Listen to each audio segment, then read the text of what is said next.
นี่คือผลงานใส่เบ็ดของเฮามื้อนี้เนาะเหยื่อด้วงพี่น้องเหยื่อด้วงคูณในปลากดใหญ่อีกกดใหญ่ปลาย้อนใหญ่นี่ปลากดใหญ่พี่น้องใส่เกือบโล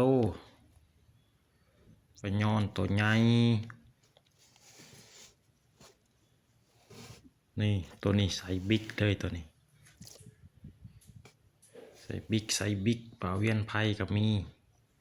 กินคือกันพี่น้องเหยื่อด้วงสารพัดปลากินขาดไปกระล้ายล้างเบ็ดง่าง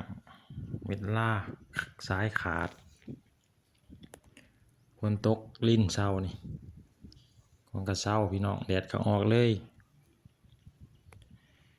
ไม่น้ำคลองมันนี่ก็น้ำขึ้นพี่น้องน้ำยังขึ้นคือเขามันนี่ก็คืมฟ้าคืมฝนอยู่ทางภูทางประเทศไทยทั่วทิพย์คืมฟ้าคืมฝนนี่ผลงานเนาะก็ยัง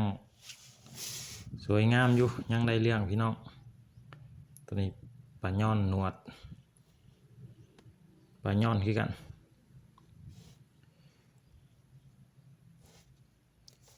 ตัวนี้ย้อนใหญ่ตัวนี้มันตัวนี้ก็ย้อนหนวดตัวนี้ก็กินดีคือกันหางดำผลงานใส่เบ็ดปลาย้อนพี่น้องใส่เบ็ดให้ทั้งปลากดปลาเวียนไผ่ปลาย้อนติดตามผลงานต่อไปพี่น้องออกล่าเรื่อยๆช่วงนี้นำขึ้นที่ว่าไปกันยังมานอยู่